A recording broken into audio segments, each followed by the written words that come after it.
Welcome to the Easy Speak Speakeasy. You've unlocked the door to unfiltered mental health and wellness conversations. Yes. So, in honor of St. Patrick's Day, we have a green drink today. Yes, what a sleigh. In honor of St. Patrick's Day and in honor of my conversion from coffee to matcha. This is a matcha gin sour, and it's delicious. So Check out Easy Sips. Easy Sips if you want to For know the more. recipe. So, Mine is in a to-go cup because that's how my morning was going. yeah. Cheers. Cheersies. Cheers. I love a good drinky winky. That is so good. It has no business being that good. Your conversion away from caffeine could be an episode in itself. Yes, actually. I was just saying how much better I feel in life now that I've cut down way, way, way on caffeine. Mm-hmm. Yeah, I was just tired all the time and like trying to catch up with caffeine, which makes you more tired because you don't get restful sleep. And so it's a vicious cycle. Yeah, I actually feel way more energetic without coffee. Yes. In an interesting way. Yeah. When I don't drink coffee, I drink a lot more water. I drink a lot of water as it is, but I definitely drink more water. Yeah, that makes sense. Because sometimes I'm like sipping on my coffee for a good part of the morning. Yeah, exactly. And if I don't have it, I'm heavy on the water. Water. It's good for you. It's good for you. But it is a vicious cycle. It reminds me of the vicious cycle that we're going to talk about today of when a child needs to access residential care. Yes.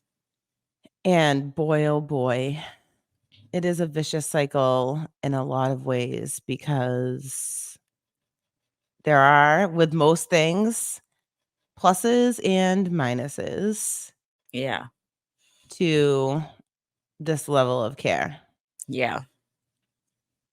Yeah. I mean, you have the personal experience of residential care, and I have the clinical experience. Like I've worked in multiple residential settings. I was a program director very young. Like, I don't know how I landed that job. I was like 22 and like the program director of a residential facility. We'll go ahead and put that in the Delta. Not to say I was running that shit though. I did a very good job there, but in hindsight, when you look at yourself, no. If you know. In hindsight, it's more like I think the people that hired me, and I get this a lot, that they didn't realize how old I was. Like I always presented a little bit older than I actually am. And so I think that was part of it. But yeah, it was a wild ride being in charge of that place. And, it really just highlighted for me just even more. While I was working there, I decided to go back to school to become a clinician because I was like, oh my God, there's so much work to be done in the mental health field and nobody to do it. And nobody knows what they're doing. Exactly. So I was like, I'm going to put on a cape. I'm going to work here during the day and I'm going to go to school at night so I could start the process of being somebody who could change what's going on. So, but yeah, I mean, I've also been along with you in the ride since I've known you on this like residential journey. Yeah. I feel like as much as you're comfortable, I think you should share your journey a little bit because people who are listening need to know just how much of an OG you are. I'm the OG KG. The OG KG.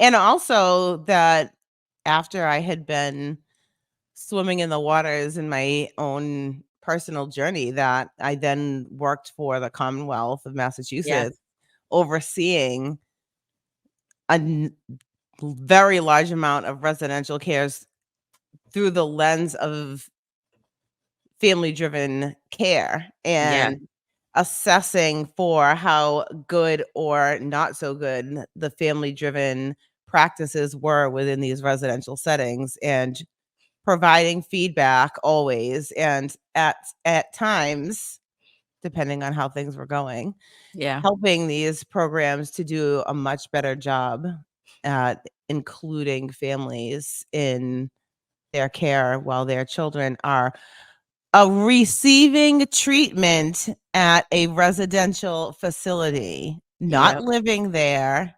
They don't Mhm. live there. It is not their home. Yep. It is a place to receive treatment, Yeah. I and think that that's the hang up. That's one of the hang ups we talk a lot about is like language that is being used in these settings and how kids and families become institutionalized based on just language and perspective taking. Like, Mhm, we always used to teach about that, like, no, the kids don't live here, but people get that confused because it's called residential, right? So it's like, mhm. yeah, Yeah, exactly.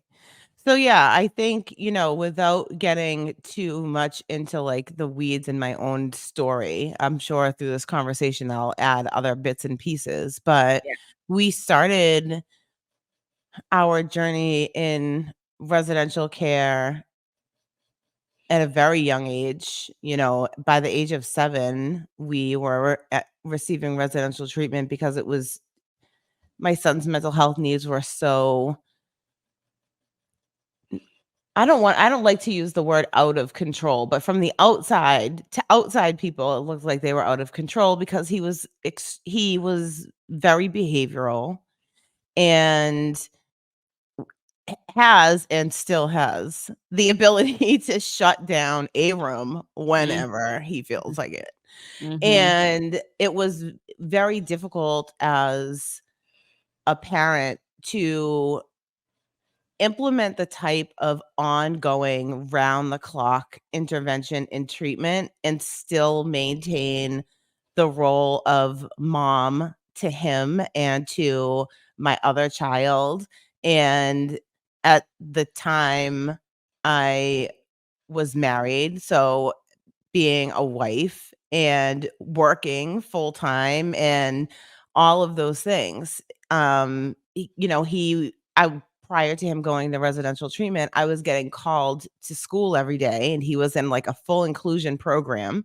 mm, And I was still getting the daily calls, even though he had a one-to-one and he was in a very small classroom, and like we had done all of those things. It was not a lot of times I've gotten the response like, how is it possible that at 7 your kid was in residential? And it's like, mhm, well, we started this at 3, so we were yeah, already 4 years in, yeah, and, you know, I have always believed in early intervention, right? And where my son is now at 19, and how much he has progressed as an individual, I do not believe would have happened if we did not have these times where we access residential care.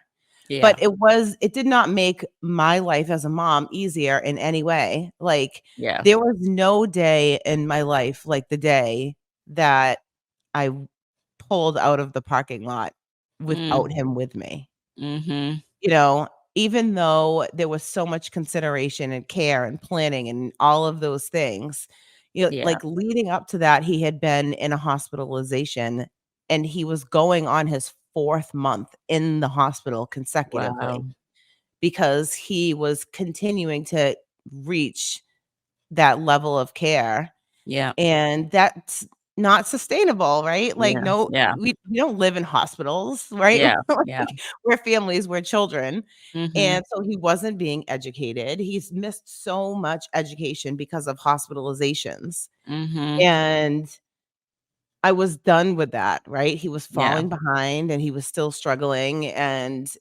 so we entered into the residential system, and it was bittersweet, like, is not the word, right? Like, I Yeah. knew we were on a path of, okay, this is something that can really help us. There's gonna be people that are around all the time. But, like, how do I go to sleep at night without my son next to me in the Mhm. next room? Or, like, if he's upset, will I know it? Mhm. Will they hug him, handle him with care? Mhm. All of these things that as a mother and a parent is so difficult. And when you have gone through 4 months of a hospitalization, 4 years of trying to get the appropriate services, the exhaustion is real. Yeah, I bet. Like, I definitely exhaustedly is that a word? I don't know. It is right now. It is now. Like, fell into my bed that night and, like, just cried Mm, myself to sleep. I think it was actually the middle of the day. But, like, and I probably slept for, like, 18 hours. I was so tired. I had been yeah. just, like, fighting for him, right? Yeah. For his life, for his care, for his everything. And so, in the beginning, it was great. Yep. It's always great in the beginning. The honeymoon period. The honeymoon period. And, we had care and we had people around the clock, and have always been a very active person, so in my kids' education and in their care, and so I was, like, shortly thereafter, like, the head of the parent advisory council, and I was on work groups, and a bit down the line ended up being the parent voice on the board of directors, which I think not enough places do Yeah. or think about the importance of the way that parents see your programs and think about what is happening and the opinions that they have that can make care better and Mhm. more family focused and friendly. And so a lot of things were great, but it was a tough ride, right? There was a time where he was being restrained, and at that time, what's known as a prone restraint, which Oh, is, girl, I face down on the face down. ground. I got trained how to do this. It was like Me too. the ickiest thing ever. Dude, the ick, capital Oh, I, capital C, capital K, it was exclamation so point, bad. exclamation point. I mean, I was like, it "I'm glad you're training me, but no, I will never do this ever." yeah, yeah. And so, it's me signing a consent that I will allow people to restrain my child face down with 4 adults, 1 on each extremity until he settles. Who settles in that moment, by the way? Nobody. Somebody 4 people show up over here and put me face down on the ground, and let's see if I'm like, "I think I'll take a nap." Yeah. Oh, Sounds so relaxing. this is, like, such a zen moment, Oh you my know? gosh. And also he was, like, almost literally swinging from the chandeliers, and that's Yeah. very dangerous, right? And Yeah. now, thankfully, prone restraints are not allowed anymore, and you So always have dangerous. to so dangerous. You have to if you're going to hold a kid on the ground, which I still don't believe in, hold them in what's called a supine, which is a face up on the Mhm. ground. Still 4 people usually, sometimes 3, depending on the strength and severity of the situation. But I had to fight for him to be in a supine. At one point, I actually rescinded my release for restraint because Yes. we were up to 15 times a day. Oh my god. And I was like, "Is there a Ah, time in the day when he's not on the concrete outside face down? Like, is that that's how he's eating his crazy. Jello?" I'm just wondering. He's That's 7. like Can we do better? it's so crazy. It's wild, and, to your point, when you were working in the field in your early 20s, is somebody who was in the mental health field, and this was, like, where you were going with your career. Mhm. Your stance and thought on that is very different than a lot of people who come into these jobs. Mhm. Many people who work in these jobs are in non-clinical roles, which Yeah. non-clinical is fine by me. I'm a big Yeah. believer in non-clinical, right? Like, Yeah. we're always talking about that.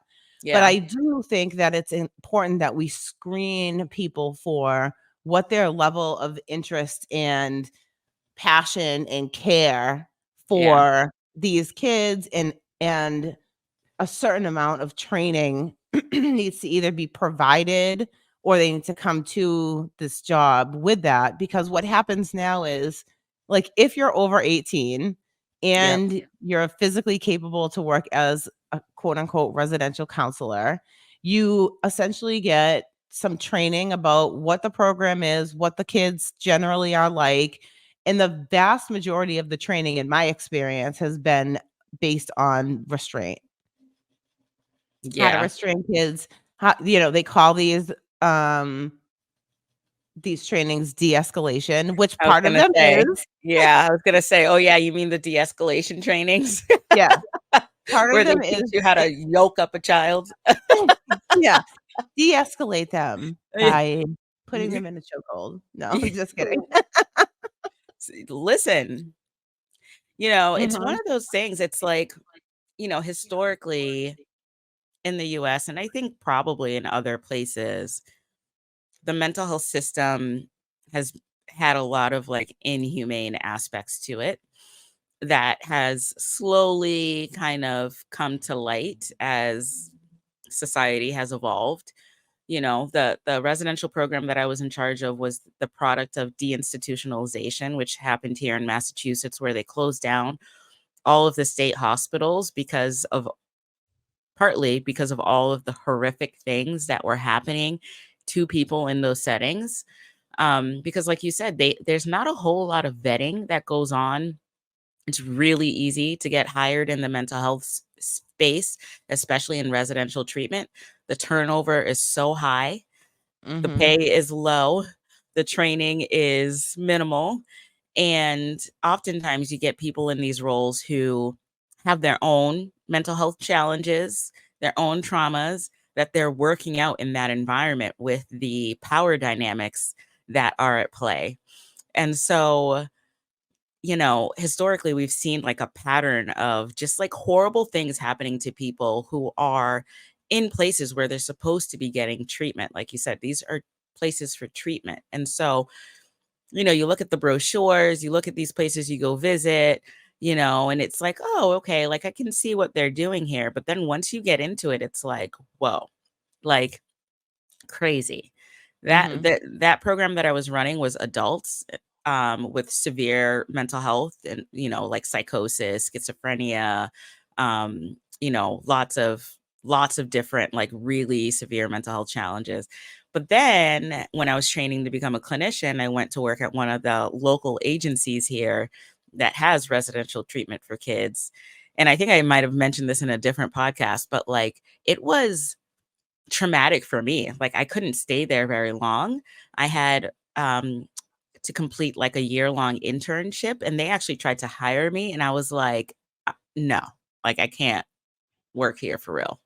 Like, it took all of me to come here twice a week for the last year, watching y'all traumatize these kids over and over and over again.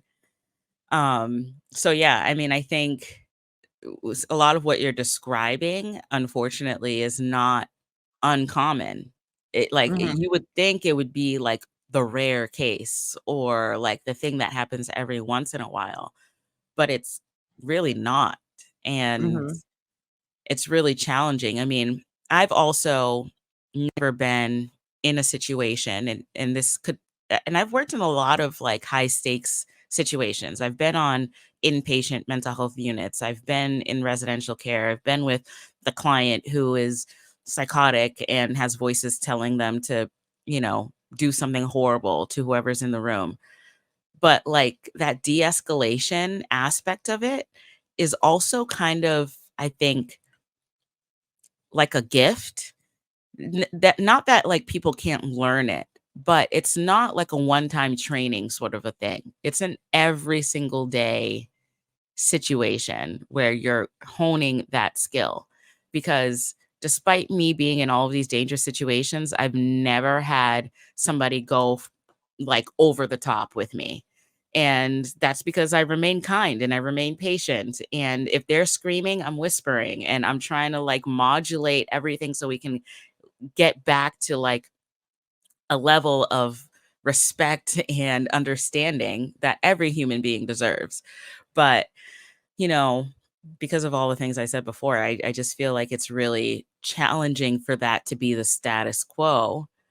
Like we were talking the other day, like these places, a lot of them don't even have like a debriefing protocol for like when something does happen that's over the top. How do we all come together and learn from this and like Mhm. get better?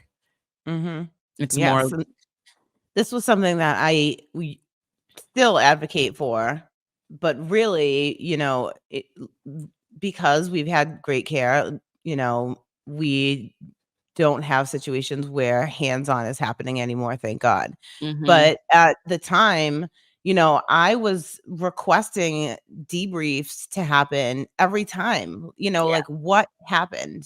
yeah, Let's learn from this together."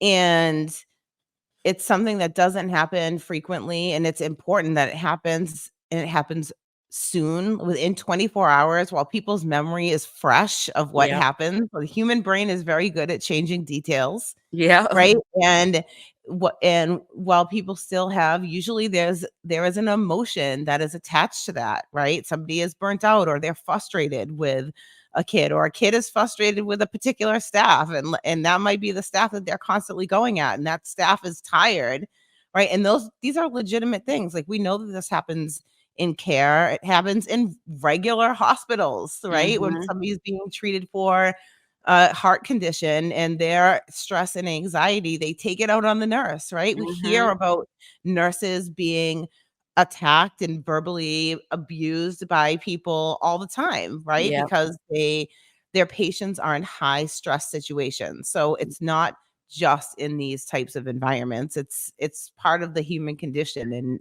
right, many ways. But yeah, these environments are said to, and put themselves in a place that they are the quote unquote perceived power. Here it comes. yeah, Experts, oh, yeah, right?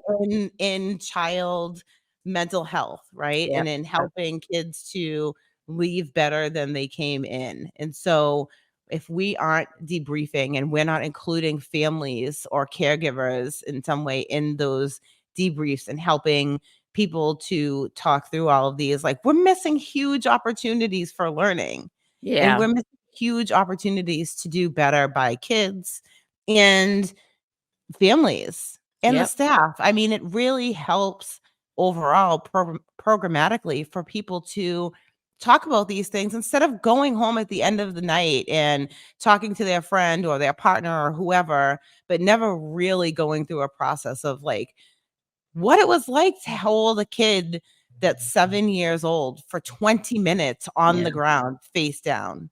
I yeah, don't think that that's an enjoyable situation for anybody who is involved. yeah. That's a long time. Not for the kid, not for the staff, but like, especially in residential, there's also other kids around. And so you're just thinking about the domino effect of the trauma, right? How many Yeah, kids are and these in, kids are usually advocating for the kids that are being held, like, the oh other yeah, kids will be oh yeah, around, like, saying, yeah, "Let them go, let them yeah, get yeah, up." You yeah. have other staff having to deal with that. I mean, there's a Oh, lot that happens. It's not like, "Oh, we're just holding little Timmy over here on the concrete. Nobody knows." Like, yeah, yeah, yeah, yeah. No, it's it's a a big serious thing. thing. Yeah, It's a yeah, serious, serious thing. I mean, I had gone at one point, I think this is when I was like, "All right, I need to my voice to be bigger," is I had gone to, like, an event, and a kid had become unregulated, and they were outside of the event, but the event ended, and nobody had the, like, thought to either have people wait in the building for a couple of minutes or have them exit in a different way. But when we all exited the building, this kid was in a hold in the grass, oh, and, like, 100 people probably walked by. how embarrassing. Poor And kid. this is, like, probably 15 years ago, and I remember this like it Yeah. happened yesterday, right? Yeah. There are 100 other people there that walked by that were probably impacted by that, Yep. and that kid, Yeah. right? Like, that is something that is like, "Get out the aces." Yeah. Well, that's what ACE is for those of you who are listening. It stands for Adverse Childhood Experiences. We all have them, but we all also have a unique ACEs score, which kind of helps us to understand just how much the role of those adverse childhood experiences play in our everyday lives and how affected we might be, right? And I think we've probably mentioned this in previous episodes, but Mhm. a lot of the foundation for a lot of mental health challenges for kids is trauma. And so, when you think about trauma and what it does to your brain and your body, it really fully integrates into your whole entire being from a, neurochemical level to a physical level. With the adverse childhood experiences, there was a study that was done, and the more ACEs you have, the more likely you are to have medical issues and challenges across domains of your life. And so, with that knowledge, you would think that these places would be literal like clouds in the sky for kids, where it's just love and puppies and rainbows and healing Mhm. and hugs and lots of it's okays and lots of let's talk about this and just nurturing. Um, but unfortunately, that's not always the vibe. Um, Mhm. it's Yeah. not always a healing environment. And there have been people, pioneers in the field who have made a big difference, but it's still a challenge because the mental health field and human services in general is highly understaffed and under resourced. And so there's so many competing things that make it really challenging for those environments to truly be healing. And it's a shame because our kids need it. Yeah, absolutely. And, I think there are a lot of good things that come out of residential care as well, right? Mhm. It's easy. There are so many like negatives. There are Yeah. also positives, and residential care saved our like sinking ship. Mhm. Right? It gave me a second to catch my breath Mhm. and regain control and think with others together about different types of pathways that we can take, different types of services, how we can really work together to build a system of support. Yeah. And that those things are very important. It helped me to refine my voice as my child's advocate.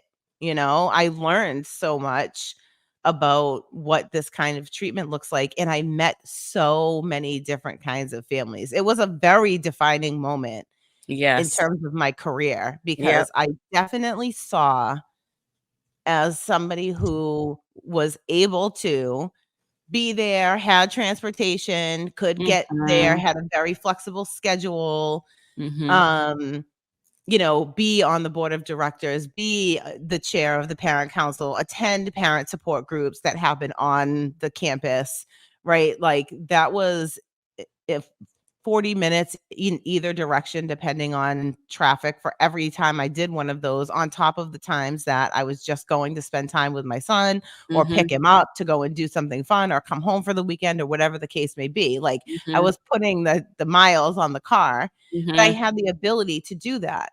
And I Yeah. met so many other families that didn't have the ability to do that. And they Yeah. definitely felt like their voice was stifled because of it. They Yeah. couldn't come in or they couldn't come in from 9 to 5 because they had to work and didn't have a job that had either time off that they could take or a flexible schedule. People that were not from this country, families who had DCF involvement, Child Protective Services, I watched them be treated like absolute shit for Mhm. no reason other than the fact that Child Protective Services was attached to their kid's file. Yeah. And, you know, as somebody who has known and worked with so many families that are raising kids with mental health needs, it's not that hard for a child protective service to get involved with your family. If Yeah. you live in an apartment building and you have a child who is their behavior is louder, more aggressive, they tend to break things, and not a kid who is on the more like a depressive side and holds things inside. Mhm.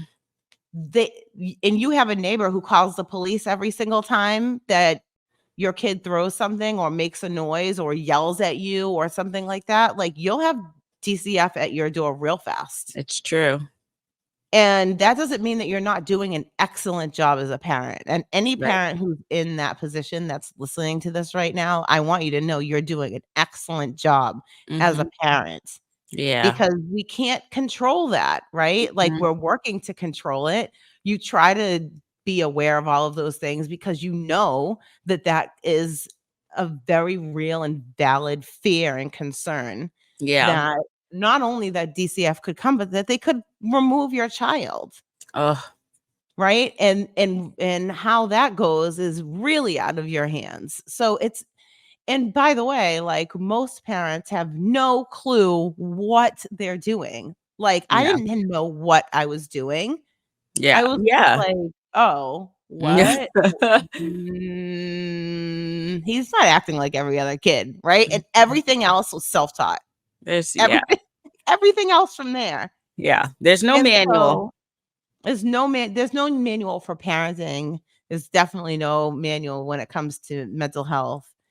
And so it's very difficult. And residential care is a very valid and helpful way, but I very much feel that it is highly, I don't want to say ineffective, but the outcomes are very much driven and connected to how much a program involves a family.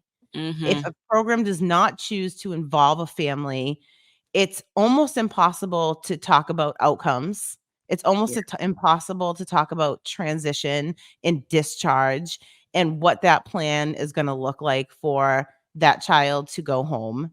Yep. And those are the things that, when we started residential, I started that meeting and said, here are our goals for him to come home. That's Mhm. how we built our plan. Yeah. Most places do not do that. Like, No. they're starting off from, here we are in the middle of this crisis. Yeah, let's wait and see what happens. It's always Right, wait and see. Yeah. right.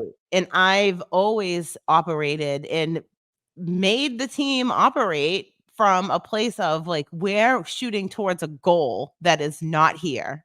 Yep. Like, he Yep. doesn't live here and he's never gonna live here. Living here isn't even an option. So let's not act like it is. Yeah. Let's not say the words live here. Let's Yeah. not talk about, like, these things, because it's confusing, and it's Yeah. confusing for families who don't understand this very complex system of navigating. We haven't even talked about what it takes to get into a residential and get it paid for. Oh my gosh. That could be part 2 That of could be this.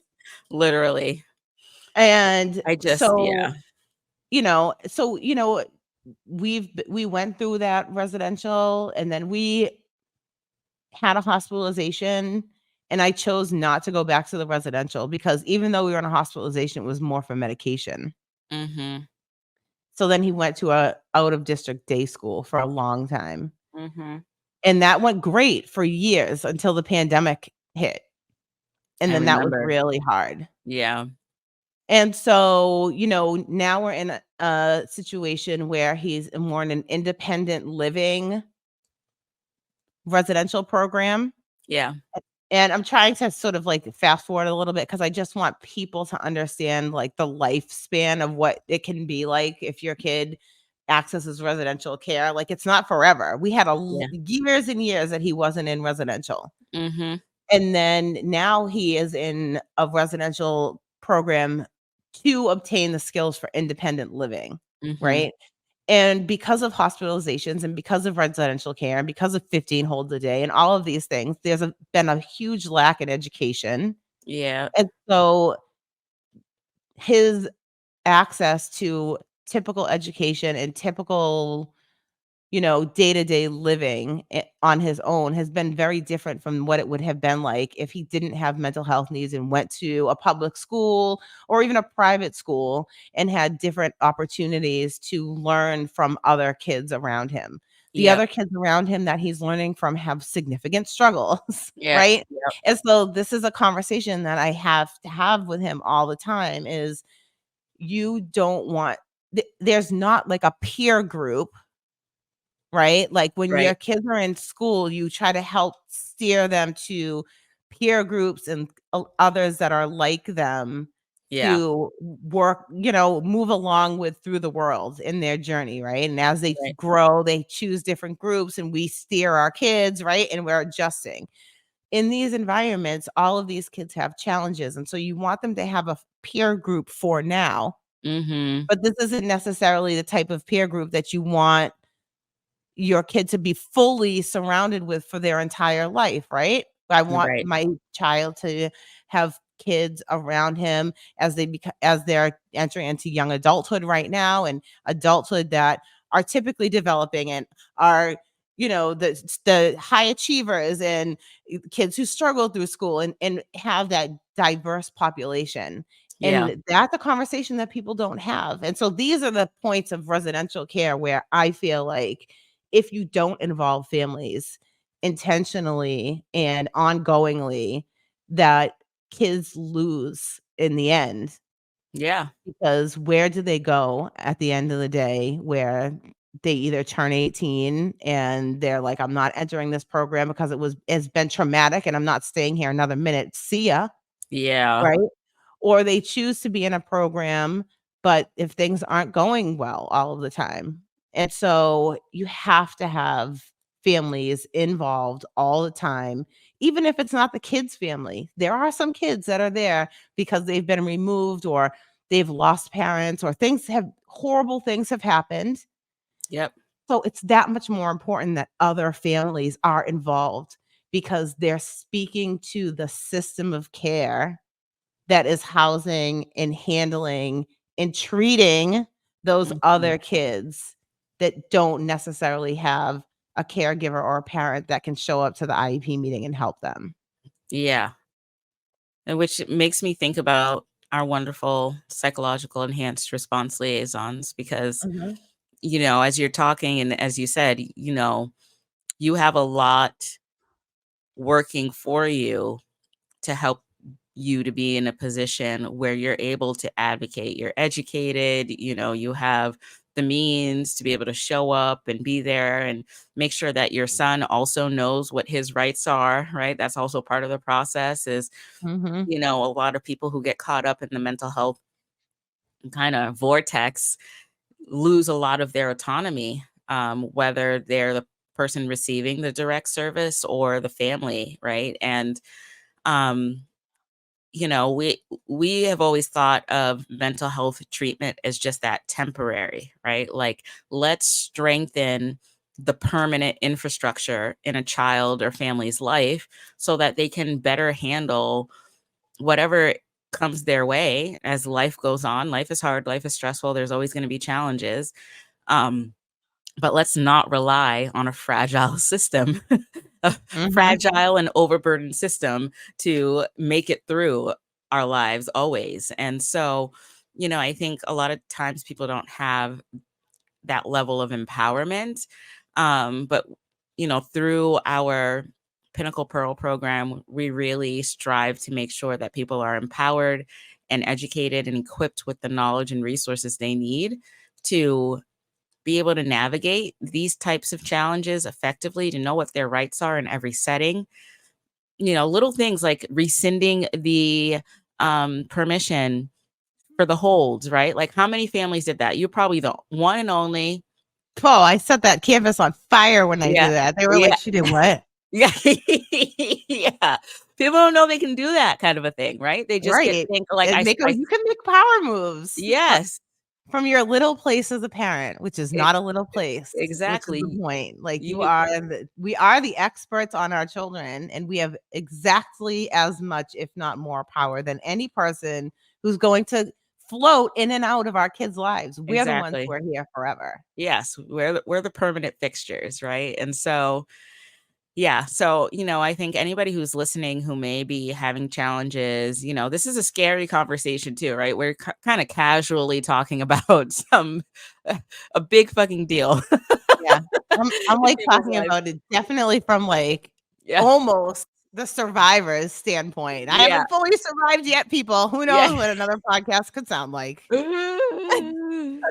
But, like, But, it's yes, it's it's a hard, it's lot. scary, it's a lot, Mhm, and, we are talking a mhm, lot about the kid, but we haven't even touched upon, and you touched upon it a little bit, the impact on the caregiver from a mental health mhm, standpoint, from an energy standpoint, from a professional standpoint, right? Like, how many times did you have to call off work or leave work or mhm, be less productive at work because all you could think about is what's happening with your child? Like, that is a reality for so many families. And, we're just working really hard to help alleviate that for families mhm. and for the systems that are supporting them, because it's a very isolating thing. And it sounds to me, and talking with you and knowing you throughout the years, you've built a wonderful village of women. It's mostly women, right? The warrior It's the moms. warrior moms. Yeah. I Yeah. would love to have a warrior mom podcast. I'm gonna tag all of them on this Oh podcast. my gosh, we This is should. I don't know why we y'all haven't. official invitation, warrior moms. Yeah. Listen, this podcast might be, like, several episodes long with the Yes. warrior moms. But, this is and this is another huge bonus, I would say, of residential care or just being involved Mhm. is, I met this outstanding dynamic group of women by way of going to the parent support groups, Yep. and we started, like, getting together every now and then, right? Like, if our kids were all in care, right? Yeah. Or, like, there were a couple that weren't, Let's meet for and martinis.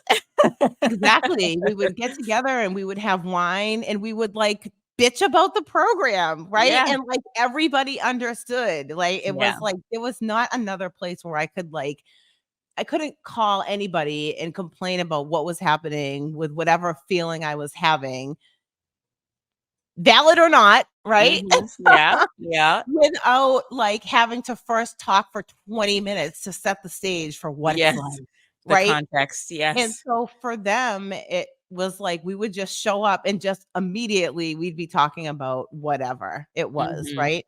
And even literally a week and a half ago, one of the warrior moms sent me a text message and was like, okay, like, what are you doing right now for care? Because literally, like, this kid is now 20 and I don't know if I can even deal with another moment in this house. Like, Yeah. it's him Yeah. or me, and Yeah. it's like, we haven't even chatted for probably 2 years. Yep. And it was like no time went by.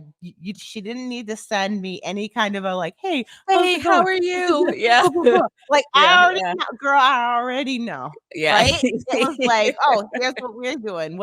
And we, like, chatted about some things, and, like, literally, we haven't texted each other since, and that I'm Yeah. fine. And Yeah. so is she. Yeah. And it's like that kind of connection is so important because it is, like you said, super isolating. And Yeah. so to have people that you can throw out that lifeline and, like, they're gonna catch it, Yeah. whether it's, like, 2 years later or 2 hours later or at 2 AM, Yeah. and no matter what condition you're in emotionally, like, they're right there with you and fully understand it. There is something that is like, I, like, can feel myself getting verklempt Yeah. just thinking about them and how we have, like, supported and helped each other over the years. It's, Yeah. like, one of the most special things Yeah. in my life, Yeah. truly. Yeah. It's really amazing. We need to have them on. We need a warrior. Totally. That's, They're like, awesome. such a good idea. I don't know why we haven't done that yet. Hello? Oh. Well, you gotta do your warrior mom call. What's the call? Oh.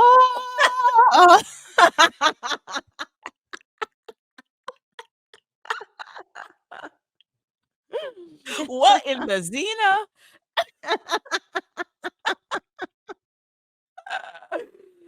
Oh, Xena X meets Tarzan warrior mom call. I love it.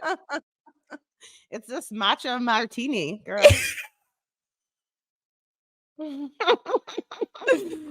Oh my gosh. Well, I cannot wait. I hope they do join us for an episode. I mean, I feel like this is definitely not the end of this conversation. You know, there's so many different levels of care. We could have an episode on outpatient care. We can have an episode on partial hospitalizations. We could have an episode on psychiatry. Like there's so many different facets of children's mental health care and treatment that are so multi-pronged and convoluted and nuanced and challenging. And but you know, people still find their miraculously, you're a testament to that, find their way through the web. And we are just trying to make that journey a little bit easier for folks. So if 100%. anything we said today resonated with you, first of all, let us know. Yeah. Comment, And send us a share message. it with anybody who you feel like this would be helpful to them. Yeah. Or hit us up if you Or need hit a us pearl. up. And also go to our website, www.pinships.org, and see and peruse all of our pearls who have specialties in all different kinds of areas related to children's mental health and are just ready to help families to not have to have a nightmare of a process. Yes. So, and 100%. thank you for listening And today. you'll make it through. Yes. You'll make it through. Even when you feel like you won't. You will. Mm-hmm. You will. Look at KG. She's still standing after all this time. The OG KG. Living like a true survivor.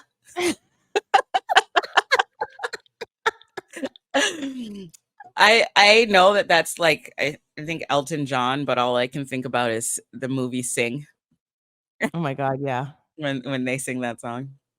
Anyway, don't forget to rate, subscribe, and review. And yes. And we let will us know if drop you make lots this. of links. Yes, lots of links, and let us know if you make this drink. Share it with us. Tag us at Easy Speak on Air. What else? And have a lovely day. Have a lovely Enjoy day. our meditation minute. Yay. Coming right up. Bye. Bye.